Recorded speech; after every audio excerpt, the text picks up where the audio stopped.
Hello, everyone.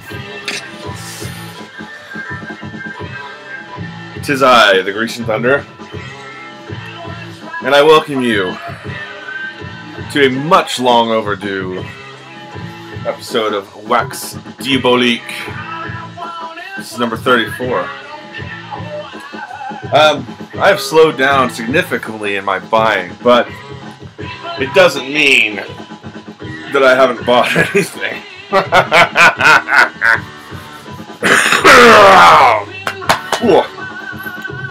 my new, representing my boys Lamprey.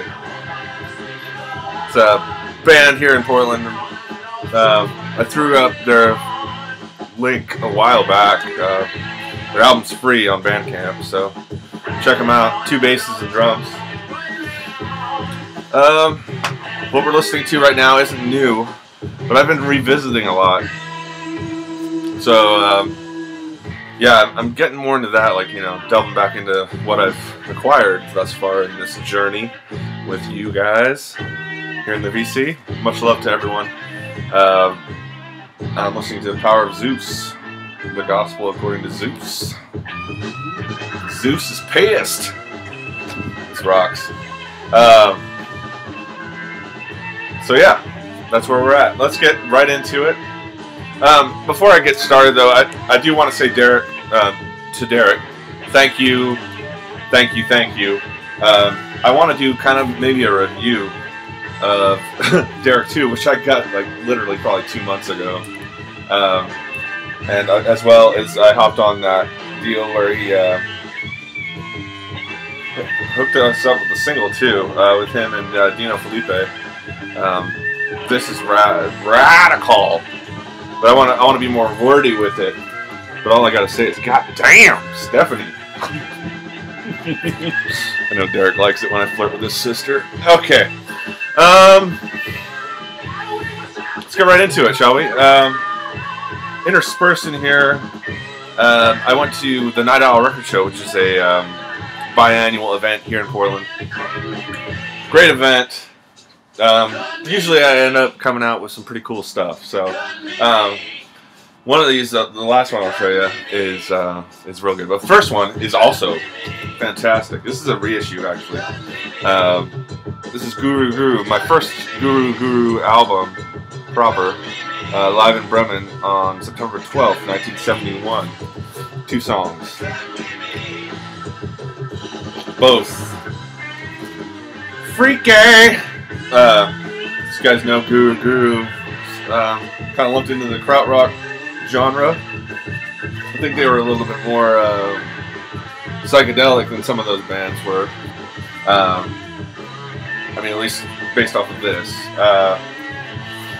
But yeah, it's like, what a find, man, for $10. I mean, I think I see this album out and about. The store's new for like 24, 25 bucks, so big score there. Glad I got it too. Up next, got the new one from Moon Duo, Circles on Sacred Bones. Sacred Bones. I think this is gonna be one of those labels I'm gonna start dick riding, because yeah, there's some good stuff coming out on this label, and it's just so eclectic.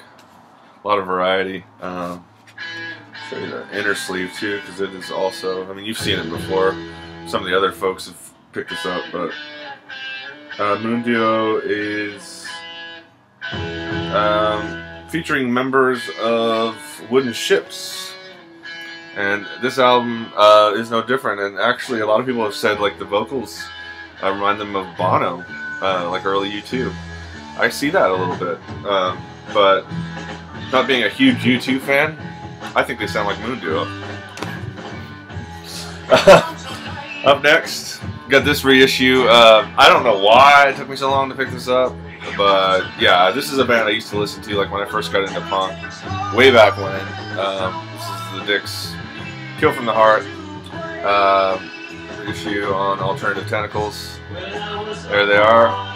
Texas punk. I think they might have started somewhere else before they moved to Texas, but I'll have to go back and watch that Nardwar video. Where he talks to, I think he talks to the Gossip. You guys can look that up. if you know who Nardwuar is, it's a guy from Vancouver, BC. Interviews a lot of bands, been doing it for like 20, 30 years. Genius. The guy is a genius and a character. But yeah, this album rocks. Came with a download, so I get to listen to it wherever I go, which is awesome. Got me on a punk rock kick, so I pulled out like a bunch of like my punk albums and had a little party with myself. Picked up the new Witchcraft. I do plan on getting all the reissues eventually. This is Legend. There has been some lineup changes, but yeah, this album is actually really, really good. I do like some of the earlier stuff better, like the first album and The Alchemist. But yeah, I mean, this is not so far a departure where it's like, you know, shit sandwich. But yeah, good album.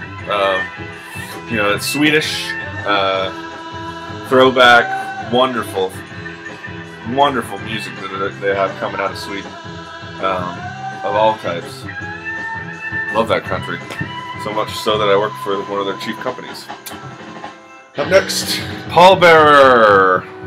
Finally got this Sorrow and Extinction.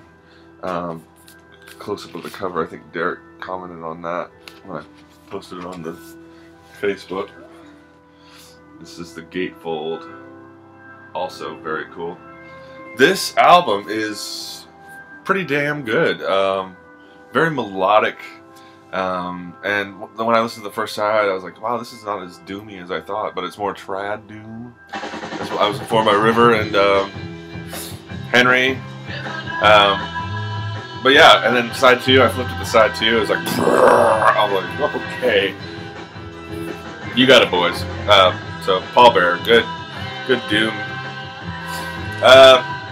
Picked this up at the Night Owl, the Atomic Bitchwax with the local fuzz. Two sides, one song. Jamtastic. Good, you know, riff rock, stoner jams, and whatnot. You know, fun. Got my first Blue Note. Not really, but this is my first Blue Note, kind of, technically. This is Mad Lib, Shades of Blue. Mad Lib invades Blue Note. Basically, I guess what he did was he got access to their tapes and went to town on them. And there's like samples like of the actual artist like giving him props in between. So yeah, this is really fun. It's a really fun record. It's good. Maybe play it at like, you know, a little cocktail party, or if you're drinking a bunch of horse cocks like I do. Got this yesterday. This blew my shit to bits. This is Demon and 11 Children blues creation. This has been shown quite a few times by us Jap Rock fans, especially Mr. Chris Alvear, Calvear 68. He showed this months ago, and I finally got around to getting it. It went on sale at Exile, so I was like, okay, I'll pick it up. I think there might be another version of it too, because I remember seeing like a gatefold version, but I only got the single one. But I'm fine, man. The music on this, oh wow! I mean, it's you know, blues creation is the name of the band, but it's Jap Rock, so there's gonna be some weirdness. There they are, down there. The bass. Oh man, the bass playing on this record is so cool. I don't know. I'm attracted to it being a bass player. I like hearing that groove and whatnot. Good Jap Rock. Up next, Sid, my girl in Copenhagen. I miss you so much, Sid. But I know you're busy. You're still right there. Showed this record, I think about a year or so ago. And this is Joseph Spence. Good morning, Mr. Walker. Bahamian guitarist. This is basically, I threw this picture of this up on Instagram yesterday. This is like Jesus Jams, but it's completely unintelligible as far as the vocals, and I think that's the appeal for me. I mean, it's just like he's drunkenly playing guitar and talking about Jesus. It's like, you know, I mean, I'm not a religious dude, but Yeah, I mean, this I don't know. I'm kind of a quirky guy. I like all sorts of crap. You know, when I'm reading a book, this is the kind of stuff I'll listen to. I'm going to show you a couple books here at the end too.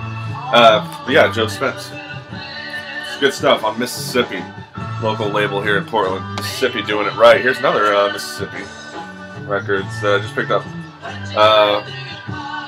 Mahmoud Ahmed, and I believe this was like an Ethiopique's. It's also available as Ethiopique's 19. Ethiopian goodness, man. Goodness gracious. Oh, I'm really getting into African music lately, like the rock stuff. You know, it's kind of like Jap rock with that, where they have their interpretation of the Western, you know, sound or whatever. But yeah, this is awesome. I'm definitely, I got to listen to this more. I've only listened to it once thus far, but such a soothing voice too, almost hypnotic. His name, there, I'll show his name so you can see it. Mahmoud Ahmed, the Ibex band, and he actually sings in Ethiopian, so that's always cool. This blew me out of the water last night. I brought this home yesterday too. Amalgamation by Masahiko Sato and Soundbreakers, reissue on Phoenix. That's kind of annoying. This whole section here. Yeah, that doesn't need to be there. That needs to be down here. But yeah, this is basically like kind of a free jazz, freak out type of psychedelic thing. And at one point on side one, he samples a Adolf Hitler speech, which I was like, wow, this guy's had balls, you know. And then Chris, John Coltrane, 68, welcome back, dude. Also formerly known as Astral Traveler to you older fans, knew this guy and had some of this guy's business, but he said, if you could find OG of this, you're in the money, as far as musically and possibly financially. But yeah, really need to put this on the repeat listen bandwagon this week, because yeah, I was just like bugging out on this. Need to get lifted and listen to this. I've had this for a while. I got this down in San Francisco for pretty cheap. Assemble Head and Sunburst Sounds, their album Echronoplan, I guess is maybe how you pronounce it. Good psych for fans of Amandul 2, Crazy Horse, Harvest Era, Pink Floyd, Pretty Things, Comets on Fire, and Mudhoney. That's about right. It's good stuff. I mean, it's not, you know, my mind's not blown yet. Maybe my head wasn't in the right place when I listened to it. I should put this in the repeat pile too. Numero group, man. I'm picking them up. This is number 41. The RBG production. So, red, black, and green. Good stuff. Maryland label. By the ears behind 70s soul staples Gil Scott-Heron, Soul Searchers Van McCoy, and Hugh Masekela. Red, Black, and Green Productions compiles the best of producer R. Hosea Williams' most personal work, featuring Skip Mahoney and the Casuals, The Summits, Promise, Father's Children, Dyson's Faces, East Coast Connection, and The Exceptions, featuring Mark Green, Teardrop Tattoo not included. Good stuff, man. Yeah, I mean, I'll have to go through all my numeros one of these days. Here's another score from the Night Owl Church of Misery Houses of the Unholy. Been looking for this for a while. The complete kind of that trilogy. I guess you would call it a trilogy of Masters of Brutality and the other one. Can't remember it right now. A little tired, sorry. But yeah, Houses of the Unholy. This This is not the reissue though. This came out. This is the one that was 2009. Rise Above. It's on black vinyl. Great Japanese doom. You guys have been beat to death with that. And then finally, this was the biggest score of the Night Owl record show. Something I've wanted for a long time, but I couldn't justify paying the how much? What have I seen it for? I think like $80, $89, somewhere around there is what they were asking new. And typically Phoenix doesn't really include a lot in their packaging, so when I opened it up and I just saw, you know, what it was, and I was like, how much do you want for this? You know, just on a lark. He's like, $40. I'm like, sold. Les Réalisés des Nudes, Great White Wonder 5 LP set from Phoenix. $40, man. I mean, that was a no-brainer. I'm so lucky to pick this up, and it's really in good condition. I mean, it just came out last year, so that's pretty much all they include. Phoenix. There's no book or anything. It's 5 LPs. I've only gotten through a couple of them thus far. Taking my time with this one because it's just so cool. It's like you guys don't know the story behind this. You should actually, if you haven't read Jap Rock Sampler, do so by Julian Cope. He'll point you in the right direction. One of the weirder bands, their bass player, I think it was, hijacked an airplane and then escaped to North Korea, where he is to this day, I guess. A lot of scandal surrounding this band, and from what I understand, they only really wrote like maybe 10 songs,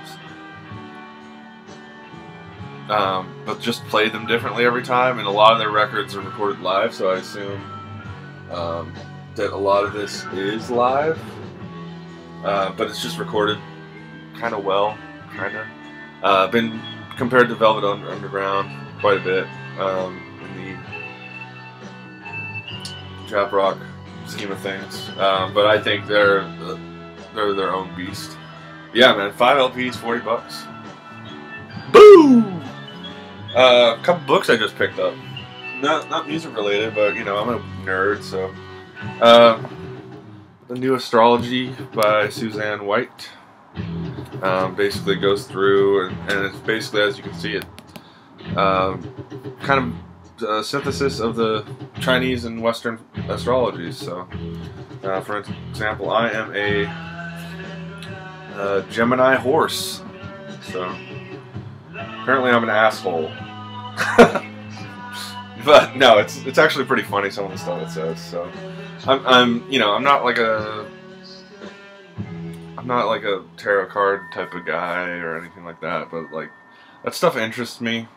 I always like learning, so that. And then I got this Breverton's. This was cheap at Powell's. Powell's is a local bookstore here. It's world renowned. It's one of the biggest bookstores on Earth, I think. But Breverton's Phantasmagoria, a compendium of monsters, myths, and legends. I'll just flip open. You know, there's all sorts of stuff in here, like Tomb of Alexander the Great, El Dorado. A lot of mysterious, you know, real cool little pictures. There's old Vlad the Impaler. Yeah, I love stuff like this. I'm a fucking nerd. Alright, guys. Oh, shit. Almost 20 minutes. I love you very much. Until next time, Rob, Penix, I love you so much, man. I'll write you back ASAP. I loved your last video, too. It was great. Derek, Big Star, Chris 4127 Basket. Doing some shout-outs. Fuck it. Henry, Chris Alvier, yeah, Logan. Love all you guys. Love Jonas. Love Jim and the Misses. Oh, there's so many people. Bye, LJ. Tony. I could be here all goddamn day. You know I love you. You know I love everybody who watches and participates and whatnot. As bad as I am about commenting back and whatnot. Life is grand these days. I'm a happy camper. Love is in the air. It's winter. Everything's dying. So that's usually when I fall in love. I'll talk to you guys soon. Until next time. Kiss, kiss, love, love.